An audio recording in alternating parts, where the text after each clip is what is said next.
நீங்கள் பார்த்துக் கொண்டிருப்பது உங்கள் விஜய்.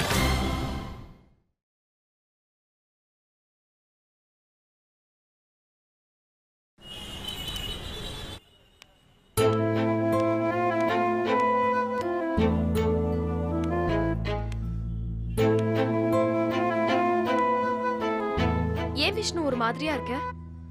ஒண்ணும் இல்ல. எனக்கு தெரியும் நீ ஏன் இப்படி இருக்கன்னு. கார்த்திகை திட்டிட்டேன்னு தானே? தப்புதான். அவன் உன் ஃப்ரெண்டு. உன்னை திட்டுறதுக்கோ கண்டிக்கிறதுக்கோ அவனுக்கு உரிமை இருக்கு. ஆனா அதுக்கு ஒரு லிமிட் இருக்கு. அடுத்தவனோட மூக்கு நுனி வரைக்கும் தான் உன்னோட சுதந்திரம். அவனோட மூக்க தொடுறது இல்ல. அது இல்ல லட்சுமி, எங்களுக்குள்ள எத்தனையோ முறை சண்டை போட்டிருக்கோம், அப்புறம் சாரி கேட்டு சேர்ந்துருக்கோம். ஆனா அது அப்படி இல்லை. நீ அவனை திட்டினது எனக்கு ஒரு மாதிரி இருந்துச்சு. அப்ப அவனுக்கு எப்படி இருந்திருக்கும்? இப்ப நீ ஃபீல் பண்றல, அதே மாதிரிதான் அவன் உன்னை அடிக்கிறதுக்கு முன்னாடி ஃபீல் பண்ணிருக்கணும். அவன் ஏன் அப்படி நினைக்கல? அதான் நான் அவனை திட்டுனேன். அது இல்ல லட்சுமி. நீ ஒண்ணும் சொல்லாத. நான் பண்ணது நியாயம்தான். நான் அப்படி பண்ணலனா லைஃப் லாங் அவன் அந்த தப்ப திருப்பி திருப்பி பண்ணிட்டு இருப்பான். உன் ஃப்ரெண்ட திட்டினதுக்கு நீ வருத்தப்படலாம், ஆனா அவன் உன்னை அடிச்சதுக்கு நான் கோவப்படக்கூடாதா விஷ்ணு? நீ சொல்றது கரெக்ட் தான். இருந்தாலும் எங்க சண்டைக்குள்ள நீ நுழைஞ்சது தப்புன்னு தான் தோணுது. சரி, உன் வழிக்கே நானும் வரேன். நீ கார்த்திகை அடிச்சிருந்தா ராஜுனை பார்த்துட்டு சும்மா இருந்திருப்பாளா? இருந்திருக்க மாட்டால.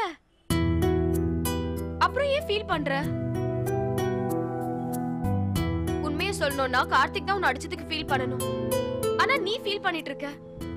இதுல இருந்தே தெரியுது யார் யதார்த்தமானவங்க, யார் காரியவாதின்னு. இல்ல லட்சுமி, நீ சொல்ற மாதிரி கார்த்தி ஒன்றும் காரியவாதி இல்ல. அவன் ரொம்ப நல்லவன். எனக்கு எவ்வளவு ஹெல்ப் பண்ணிருக்கான். நீ கூட தான் அவனுக்கு நிறைய ஹெல்ப் பண்ணிருக்க. இங்க பாரு, நீ எந்த விதத்திலயுமே அவனுக்கு குறைஞ்சவன் கிடையாது. அவன் நல்லவனா, நீ ரொம்ப நல்லவன். That's all. இல்ல லட்சுமி, இனிமே அவன்கிட்ட போய் எப்படி பேசுறதுன்னே தெரியல. நீ ஏன் அதை யோசிக்கிற? அத பத்தி கார்த்திக் தான் யோசிக்கணும். அவன் தான் உன்னை கை நீட்டி அடிச்சிருக்கான். அதனால முதல்ல அவன் தான் வந்து சாரி கேட்கணும். இல்ல லட்சுமி, ஃப்ரெண்ட்ஸ்குள்ள எதுக்கு சாரி எல்லாம்? அதெல்லாம் ஒன்றும் தேவையில்ல. இங்க பாரு விஷ்ணு, நீ ரொம்ப வளைஞ்சு போகாத. மத்தவங்க அதை தப்பா யூஸ் பண்ணுவாங்க. தப்பு பண்ணவங்க சாரி கேட்கணும். அப்படி கேட்கலனா நீ அவன்கிட்ட பேசாத. நீ எனக்கு ரொம்ப முக்கியம். உன்னை எதுக்காகவும் யாருக்காகவும் நான் உன்னை விட்டு கொடுக்க மாட்டேன். புரிஞ்சுதா? நீ ஏன் இதுக்கு இவ்ளோ யோசிக்கிற? நீ ஏதாவது தப்பு பண்ணியா? சாச்சா, கார்த்திக் கொஞ்ச நாளாவே ஃப்ரஸ்ட்ரேஷன்ல இருக்கான். அந்த நேரத்தில் அவனை கிண்டல் பண்ணதுதான் ஒருவேளை தப்புன்னு யோசிக்கிறேன். காணாம போன ப்ரொஜெக்டர் தான் கிடைச்சிருச்சுல, அப்புறம் அவனுக்கு என்ன டென்ஷன்? ப்ரொஜெக்டர் கிடைச்சிருச்சு, ஆனா அது திருநவன் இன்னும் கிடைக்கல.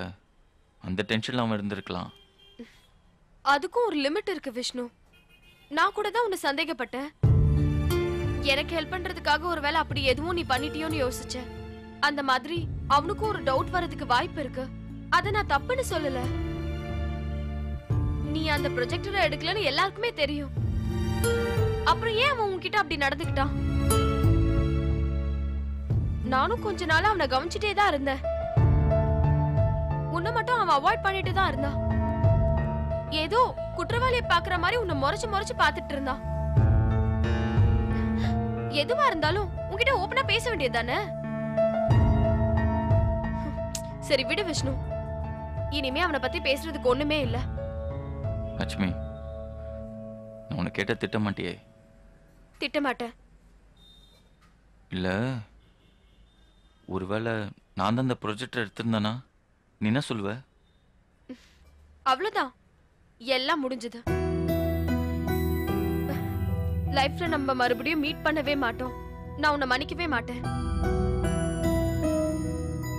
என்னோட அம்மா உயிரை காப்பாத்த நீ உன் ஃப்ரெண்டை ஏமாத்துறனா, உன்னை விட ஒரு துரோகி இந்த உலகத்துல யாரும் இருக்கவே முடியாது. விஷ்ணு, காதலுக்கு உண்மை எவ்வளவு முக்கியமோ நட்புக்கு நம்பிக்கை அவ்வளவு முக்கியம். நூல் அளவு குறைஞ்சா கூட அது நிலைக்காது. உயிரே போனாலும் இந்த மாதிரி ஒரு கேவலமான விஷயத்தை நீ பண்ண மாட்டேன்னு எனக்கு தெரியும். என்ன யோசிக்கிற?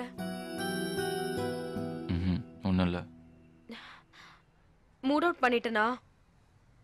சேச்சே, எனக்கு தெரியும், நீ போய் சொல்லாத. மனம் வருந்தும் விஷ்ணுவை மகிழ்விக்கும் வகையில் பரதேசி படத்திலிருந்து ஒரு இனிமையான பாடல்.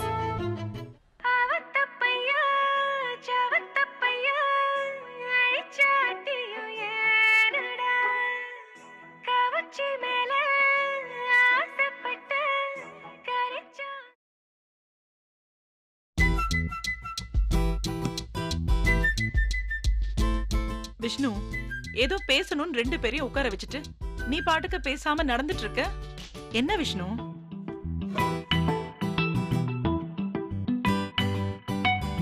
அது ஒண்ணும் இல்ல ஆண்டி. நான் சொல்றேன், தப்பா எடுத்துக்காதீங்க. எங்க வீட்டுல இருக்கிறவங்களாம் ஒரு மாதிரி மார்க்கமானவங்க. அவங்கள ஒரு மாதிரி செட்டப் பண்ணி தான் பொண்ணு பார்க்கவே கூட்டு வரேன். நீங்க 2 பேரும் லவ் பண்றீங்கன்னு உங்க வீட்டுல சொல்லிட்டியா இல்லையா? பாதி சொல்லியிருக்கேன், பாதி சொல்ல ஆண்டி. அப்படின்னா கூட வேலை செய்யறவங்க பிடிச்சிருக்கு, பொண்ணுக்கும் என்ன பிடிச்சிருக்கு, பொண்ணு அம்மாவுக்கும் என்ன பிடிச்சிருக்கு.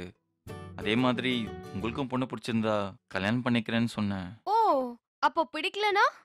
உன்னையே லட்சுமி பிடிக்காம போகுது. ஒரு வேலை பிடிக்கலனா பிடிக்காதவங்கள பிடிக்க வைப்போம். அதுக்கு தானே இப்ப நான் கிளாஸ் எடுத்துட்டு இருக்கேன். இங்க பாரு, உனக்கு பிடிச்ச மாதிரி நடந்துக்கிறதுக்கே எனக்கு உயிர் போகுது. இதுல உங்க அப்பா அம்மாக்கு பிடிச்ச மாதிரி எல்லாம் என்னால நடந்துக்க முடியாது. அன்பே டயனா, அவசரப்படாத. என்ன பெத்தவங்க என்ன மாதிரியே கொஞ்சம் மக்கு. அவங்கள ஈஸியா நம்ம டீல் பண்ணலாம்.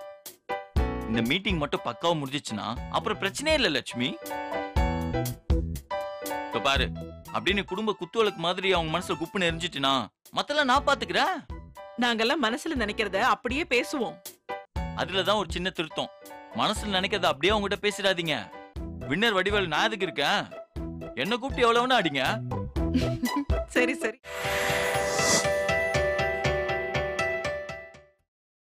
நீங்கள் பார்த்துக் கொண்டிருப்பது உங்கள் விஜய். எங்க அப்பாவுக்கு தமிழ்ல பிடிக்காத வார்த்தை நைட்டி, ஓரளவுக்கு பிடிக்காத வார்த்தை சுடிதார். அம்மாவும் பொண்ணும் சேலை கட்டிங்கன்னா நல்லா இருக்கும். ஐயே, இதெல்லாம் வேலைக்கே ஆகாது. லட்சுமி, உன் கருணாக்கு நீ சொன்னா அப்படியே பழிச்சிடும் லட்சுமி. நடக்காதுன்னு விஷயம்லாம் சொல்லாத லட்சுமி. இங்க பாரு விஷ்ணு, வேணும்னா உனக்காக உன் பேரண்ட்ஸ் வரும்போது சுடிதார் வேணா போட்டுக்கிறேன். சாரி எல்லாம் என்னால கட்ட முடியாது. சரி விஷ்ணு, நான் வேணா சாரி கட்டிக்கிறேன். ஆண்டி, சேலை கட்டுறதுல கூட ஒரு சின்ன ப்ராப்ளம் இருக்கு. காத்து கூட போக முடியாத அளவுக்கு சேலை கட்டணும். ஏய் விஷ்ணு. ஆண்டி, எங்க குடும்பத்துல சேலை கட்டுறதுக்கு குறைஞ்சபட்சம் ஒரு 50 சேஃப்டி பின்னாச்சு யூஸ் பண்ணும். கல்யாணத்துக்கு புடவை பர்ச்சேஸ் பண்றதை விட பின் பர்ச்சேஸ் பண்றது ரொம்ப ஜாஸ்தியா இருக்கும் போல இருக்கே. அதே மாதிரி அவங்க உள்ள வரும்போது போத்தீஸ் பொம்மை மாதிரி அவங்கள கையெடுத்து வணக்கம் சொல்லணும். இது போதுமா? ஐயோ லட்சுமி, இதெல்லாம் டூ மச். ஒரு 30 டிகிரி குஞ்சா போதும். குஷ்டமாப்பா. ஆண்டி, எங்க அப்பாக்கு தமிழ்ல பிடிச்ச ஒரே வார்த்தை ஃபில்டர் காஃபி. அதுவும் நொர பொங்க கேட்பாரு. அன்னைக்கு இத்தினோட சர்ஃப போட்டு கலக்கி ஊத்துருங்க. அட பாவி. ஆமா ஆண்டி, நொர வரலன்னா எங்க அப்பா வெறியாயிடுவாரு. அதே மாதிரி மிளகா பஜ்ஜி, கேசரி, இது ரெண்டுமே எங்க அப்பாக்கு பிடிச்ச ஐட்டம். பஜ்ஜி ஆயிலா இருக்க கூடாது, கேசரியில நெய் ஜாஸ்தியா இருக்கணும். கேசரி நெய்லயே ஸ்கேட்டிங் பண்ணும். சரி, வேற என்ன? நிமிர்ந்து பார்க்க கூடாது, அதுக்காக குனிஞ்சே இருக்க கூடாது, நகம் கடிக்க கூடாது, துப்பட்டாவை போட்டு திருவ கூடாது, முக்கியமா தும்ம கூடாது. ஆண்டி, இது ஆண்டி, இந்த மாதிரி நான் தும்பவே கூடாது ஆண்டி. அப்புறம் வாய்க்குள்ள பேசக்கூடாது, சத்தமா பேசக்கூடாது, மீடியமா பேசணும். இந்த ரூல்ஸ் எல்லாம் எதுக்கு விஷ்ணு? பொண்ணு தைரியமா இருக்கணும், ஆனா நம்மள எதிர்த்து பேசிடக்கூடாதுன்றதுதான் கான்செப்டே. அப்புறம் பாட தெரியுமான்னு கேட்பாங்க, தெரியாதுன்னு சொல்லிடு லட்சுமி. நான் நல்லா பாடுவேனே. நீ பாடுவதான், ஆனா அப்பா முன்னாடி பாடிடாத. ஏன்? கூத்தாடுற பொண்ணு குடும்பத்துக்காகதான் சொல்லுவாரு. அப்போ கூத்தடிக்கிற பையன் மட்டும் ஓகேவா? சரி நீ டென்ஷன் ஆகாத. உன் ஃபீலிங்ஸ் எனக்கு புரியுது. இந்த ஒரு நாள் கூத்த மட்டும் ஓட்டிட்டோம்னா அப்புறம் பிரச்சனையே இருக்காது. அவ்வளவுதானே விஷ்ணு? இன்னும் வேற ஏதாவது இருக்கா? எங்க அம்மா உனக்கு உருளைக்கிழங்கு உரிக்கிறது, பட்டுப்புடவை அயன் பண்றது, பூ கட்டுறது, இந்த மாதிரி சில போட்டிகளை வைப்பாங்க. போட்டியில ஜெயிச்சா நல்லா சாப்பு கடையை வழங்கும் 2000 ரூபாய்க்கு ஒரு பரிசு கூப்பன். என்ன நக்கலா? பாருங்க ஆண்டி, போட்டியில் ஜெயிச்சா என்னன்னு கேக்குறா. உருளைக்கிழங்கு எதுக்கு விஷ்ணு உரிக்கணும்? அந்த உருளைக்கிழங்குல தோல்ல எதுவுமே ஒட்டாம தோல் மட்டும் பக்கா வந்துருச்சுன்னா பொண்ணு பொறுமைசாலி, எதையுமே வேஸ்ட் பண்ண மாட்டான்னு அர்த்தம். அப்படியே கிழங்கோட உரிச்சா ஊதாரின்னு அர்த்தம். விஷ்ணு, தோல் மட்டும் வந்தா கிழங்கு நல்லா வெந்திருக்குன்னு அர்த்தம். ஆனா உருளைக்கிழங்கோட சேர்ந்து வந்துச்சுன்னா கிழங்கு சரியா வேகலன்னு அர்த்தம். இந்த போட்டியை வச்சு நல்ல பொண்ணா கெட்ட பொண்ணான்லாம் கண்டுபிடிக்க முடியாது. நல்ல கிழங்கா கெட்ட கிழங்கான்னு மட்டும்தான் கண்டுபிடிக்க முடியும். அது இல்ல ஆண்டி. இங்க பாரு விஷ்ணு, நாங்களா இருக்கோம். நாங்க யாரையும் அவமானப்படுத்த போறது இல்ல. அதே சமயம் பொய்யாவும் அப்படி இப்படின்னு நடிக்க போறதும் இல்ல. இது அவங்களுக்கும் நல்லது இல்ல. எங்களை பத்தி அவங்க தெரிஞ்சுக்கிட்டோம், அவங்கள பத்தியும் நாங்களும் தெரிஞ்சுக்கிறோம். முடிஞ்சா ஒன்னா சேர்ந்து இருப்போம், முடியலன்னா நீங்களும் நல்லா இருங்க நாங்களும் நல்லா இருக்கோம்னு ஒரு டிஸ்டன்ஸோட தள்ளியே இருப்போம். கரெக்ட்மா. விஷ்ணு, நீ எங்களை மாத்த முயற்சி பண்ணாத. முடிஞ்சா அப்படியே எங்களை ஏத்துக்கோ, இல்லனா உன் பேரண்ட்ஸ மாற சொல்லு. இங்க 5 விளையாதான், அங்க 50 வளைக்கணுமா? 2-3 பொண்ணை பாக்குறவங்களாம் சந்தோஷமா இருக்கான். நான் ஒரே ஒரு பொண்ணை பார்த்துட்டு நான் படுற அவஸ்தை இருக்கே. ஐயோ. ஓகே. கமன். ஓகே, நான் திரும்ப கூப்பிடுறேன். நம்ம கம்பெனி இது வரைக்கும் பண்ண வேலையோட டேட்டா பேஸ் எல்லாம் எடுக்க சொன்னேனே, எடுத்தியா? எடுத்து உங்க மெயில் காமிச்சிட்டேனே. மெயில் வரல? இல்ல, அனுப்பிட்டேன். பொய் சொல்லாத கார்த்திக். 24ஆம் தேதி 5:37க்கு உங்களுக்கு மெயில் அனுப்பிச்சிருக்கேன். எனக்கு வரல. எனக்கு டெலிவரின்னு மெசேஜ் வந்துருச்சு. அப்போ நான் பொய் சொல்றேன்றியா? இல்ல, நம்ம இன்டர்னல் ஐடி டீமை கூப்பிட்டு உங்க சிஸ்டமையோ இல்லை என் சிஸ்டமையோ செக் பண்ண சொல்றேன். இன்னொரு தடவை மெயில் அனுப்புனா என்ன, குறைஞ்சா போயிடுவ? நீங்க அனுப்ப சொன்னா நான் அனுப்புறேன். அப்புறம் எதுக்கு தேவையில்லாம ஆர்கியூ பண்ற? நான் இந்த வேலையை செய்யல நீங்க நினைச்சிடக்கூடாதுல, அதுக்காக தான் ஆர்கியூ பண்றேன். திரும்ப அனுப்ப சொன்னா நான் ரெடி. அனுப்பி வை. கண்டிப்பா. எந்த வருஷத்துல இருந்து இருக்குது? லாஸ்ட் 5 வருஷத்துக்கு இருக்கு. எனக்கு போன 10 வருஷத்தோட லிஸ்ட் வேணும். அது ஏற்கனவே லைப்ரரியில இருக்குன்னு சொன்னாங்க. இல்ல, எனக்கு அது ஃப்ரெஷ்ஷா வேணும். இதே மாதிரி எந்த கம்பெனிக்கு என்ன வேலை செஞ்சோன்ற டீடைல 2004ல இருந்து எனக்கு மெயில்ல வேணும். சூசன், என்ன? எனக்கு வேற வேலை எதுனா இருந்தா கொடுங்க. புரியல. இந்த மாதிரி சாதாரண வேலையா இல்லாம சேலஞ்சிங்கா எதுனா. அப்படின்னா? நான் பழையபடி என் டீமோட வேலை செய்யணும்னு விருப்பப்படுறேன். அதெல்லாம் நீ முடிவு பண்ண முடியாது. நான் விருப்பப்படுறேன்னு தான் சொன்னேன். அதான் சொல்றேனே, நீ விருப்பப்படலாம், நான் தான் முடிவு பண்ணணும். உங்க முடிவு என்னன்னு சொல்லுங்க. என்ன கார்த்திக், என்ன டென்ஷன் பண்ணலான்னு பாக்குறியா? என்னோட தேவைகளை நான் சொல்றேன், அவ்வளவுதான். போ, ஒழுங்கா நான் கொடுத்த வேலையை பாரு. எனக்கு இந்த வேலை பிடிக்கல. சாருக்கு என்ன மாதிரி வேலை பிடிக்கும்னு நான் தெரிஞ்சுக்கலாமா? எனக்கு இதுல ஜாப் சாட்டிஸ்ஃபேக்ஷன் இல்ல. ஓஹோ. ஆமா. அப்ப பிடிக்கலைன்னா வேலையை விட்டு போ. இதான் உங்க முடிவா? ஆமா. சரி, நான் வேலையை விட்டு போறேன். என்ன மிரட்றியா? இல்ல, நிஜமா தான் சொல்றேன். என்ன இது? என்னோட ரெசிக்னேஷன் லெட்டர். என்ன விளையாட்டு இது? நீங்க என்ன வேலை விட்டு போக சொன்னீங்க, நான் போறேன், அவ்வளவுதான். என்ன கார்த்திக், என்கிட்டயே போட்டு வாங்குறியா? இல்லங்க, நான் சின்ன ஆளு, உங்க அளவுக்குலாம் பெரிய ஆள் இல்ல. ஆளை விடுங்கன்ற. பயந்து ஓடுறன்ற. ஆமா. அப்போ உனக்கு பயம்னு ஒத்துக்கிற? கண்டிப்பா. நீ நினைச்சப்பெல்லாம் வேலையை விட முடியாது. நீங்க தானே என்ன போன்னு சொன்னீங்க. போனா உடனே போறதா? இல்ல சூசன், நீங்க தான் என்ன போன்னு சொன்னீங்க. இங்க பார், எதுவா இருந்தாலும் 1 மாசம் நோட்டீஸ் கொடுக்கணும். நீ ஓகே, லெட்டர் கொடுத்துட்டேன்ல, இதுலேருந்து ஒரு மாதம் நோட்டீஸ் கால்குலேட் பண்ணிக்கோங்க.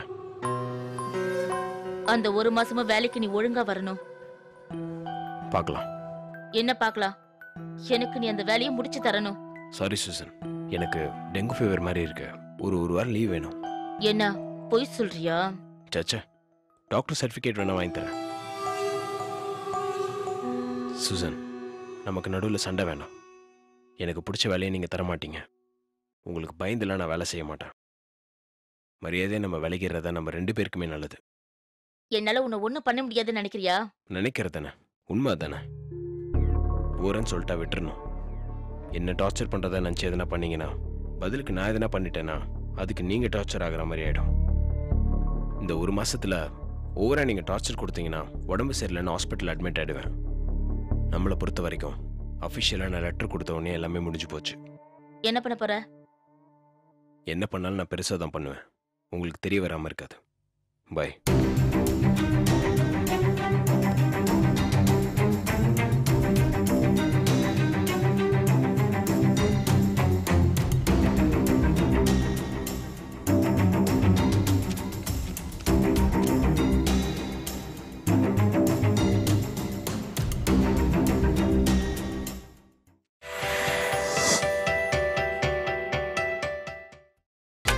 நீங்கள் பார்த்துக் கொண்டிருப்பது உங்கள் விஜய். இதுக்குதான் உன்னை அப்பவே சீக்கிரமா ரெடி ஆக சொன்னேன். சொன்னா கேக்குறியா நீ? மா, இதெல்லாம் எனக்கு கொஞ்சம் கூட பிடிக்கல. என்ன பிடிக்கல? எதுக்குமா இப்ப இந்த அலங்காரம்லாம்? அதான் விஷ்ணு தெளிவா சொன்னான்ல, அப்புறம் என்ன? எல்லாரும் ஹால்ல வந்து வெயிட் பண்ணிட்டு இருக்காங்க. இப்ப போய் கேள்வி கேக்குறியே. சீக்கிரம் வாடி. போமா, நான் வரேன்.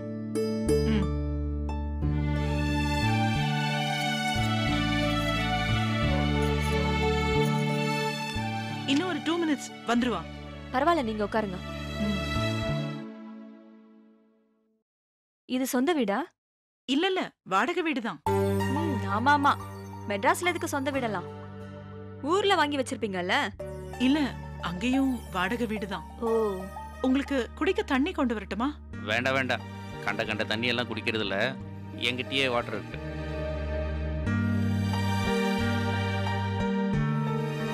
சாரி. இங்க பாருங்க, நான் நேர பாயிண்ட்டுக்கு வந்துடுறேன். இந்த காதல் கத்திரிக்காய்லாம் எனக்கு பிடிக்காது. ஆனா என் பையனை ரொம்ப பிடிக்கும். அவன் கேட்டு இதுவரைக்கும் நான் எதையும் வேணான்னு சொன்னதில்லை. அதனால தான் இங்க வந்தேன். ரொம்ப பெரிய விஷயம் தான் சார். அப்பா, உங்களுக்கு பிடிச்சிருந்தா சொல்லுங்க. உங்களுக்கு பிடிக்கலன்னா எவ்வளோ பெரிய அழகியா இருந்தாலும் எனக்கு வேண்டாம், தூக்கி போட்டுரு வேண்டாம்.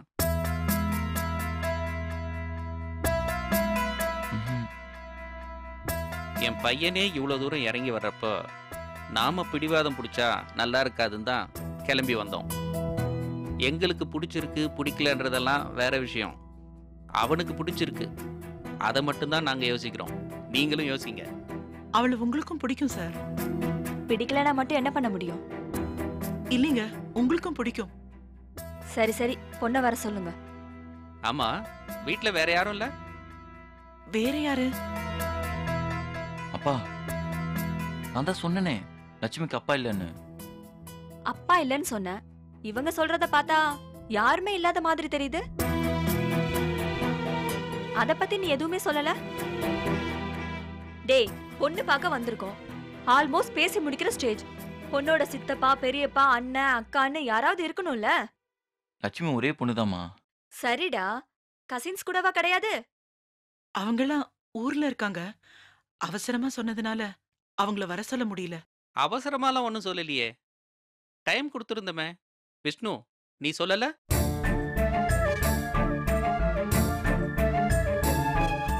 இல்ல, சொன்னாரு. ஆனா அது வந்து சரி சரி விடுங்க. இதுதான் உங்க ஃபேமிலி பேக்ரவுண்ட் இல்லையா? மூடி மறைக்காம அதை கரெக்டா சொன்னதே பெரிய விஷயம்தான். நீங்க போய் பொண்ணை கூட்டிட்டு வாங்க. ஆ.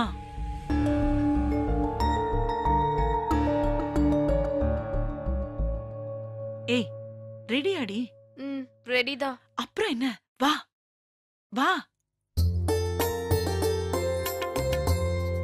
அம்மா, லட்சுமி. ஏய், வணக்கம் சொல்லு. வணக்கம். இருக்கட்டும் இருக்கட்டும். காஃபி குடு. கொடுமா. தேங்க்யூ. விஷ்ணு இங்க வந்து உட்கார். நீ கொஞ்சம் தள்ளுமா.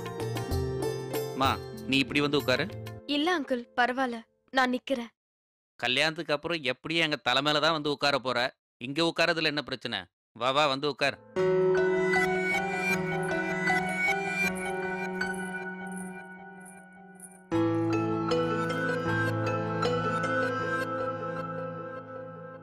டேய், என்னடா பொண்ணு கருப்பா இருக்கா? கலரா இருப்பான்னு சொன்ன? டேய், உன் கலருக்கும் அவ கலருக்கும் ஏதாவது பொருந்துதா? என்னடா இதெல்லாம்?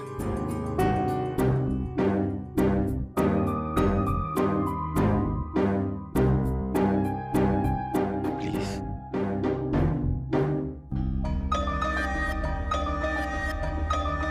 எங்களை பத்தி எல்லாம் சொன்னானா? ஆமா அங்கிள். இந்த பாருமா, இந்த அங்கிள் ஜங்கிள்லாம் தட்டு மாத்தன அப்புறம் வச்சுக்கலாம். இப்ப சார்னே கூப்பிடு. Yes sir. என்ன சொன்னா? நல்லதா சொன்னானா இல்ல நாங்கெல்லாம் சிடுமூஞ்சி அப்படி இப்படின்னு ஏதாவது சொன்னானா? இல்ல அங்கிள், சாரி. இல்ல சார், பெருமையா தான் சொன்னாரு. எங்க வீட்டு மருமகள்னா சில ரூல்ஸ் எல்லாம் இருக்கு. ப்ளீஸ்.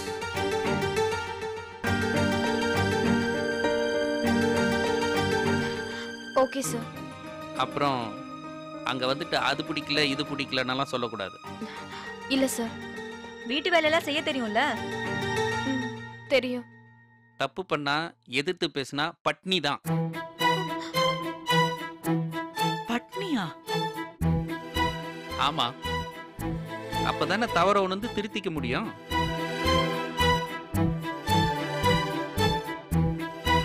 ஆன்ட்டி, அப்புறம் அந்த நகை. ஏய், அத பத்தியெல்லாம் இப்ப பேசாத, அப்புறம் பேசிக்கலாம். சரிங்க. இந்த பாருங்கம்மா, பார்த்தா உங்க பொண்ணு தப்பா தெரியல. என் பையனுக்கு உங்க பொண்ணை ரொம்ப பிடிச்சிருக்குன்னு சொல்றான். உங்களுக்கும் பெரிய ஃபேமிலி பேக்ரவுண்ட் இல்ல. பொண்ணு பார்க்க அடக்க ஒடுக்கமா இருக்கா, அது போதும் எங்களுக்கு. கிளம்பலாமா? ம், என்ன அதுக்குள்ள இன்னும் காஃபி கூட சாப்பிடலையே? அதெல்லாம் இன்னொரு நாள் பாத்துக்கலாம். விஷ்ணு, கல்யாணத்துக்கு அப்புறம் பொண்ணு வேலைக்கு போக கூடாதுன்னு சொல்லியிருந்தல்ல, அதை சொல்லிட்டியா இல்லையா? இதெல்லாம் அப்புறம் பேசிக்கலாம்ப்பா. இல்ல இல்ல, எதுவா இருந்தாலும் இப்பவே பேசிடுவோம். இத பாருங்க, எங்களுக்கு பொண்ணு கல்யாணத்துக்கு அப்புறம் வேலைக்கு போறதுல விருப்பம் இல்ல. உங்களுக்கு இது ஓகே தானே?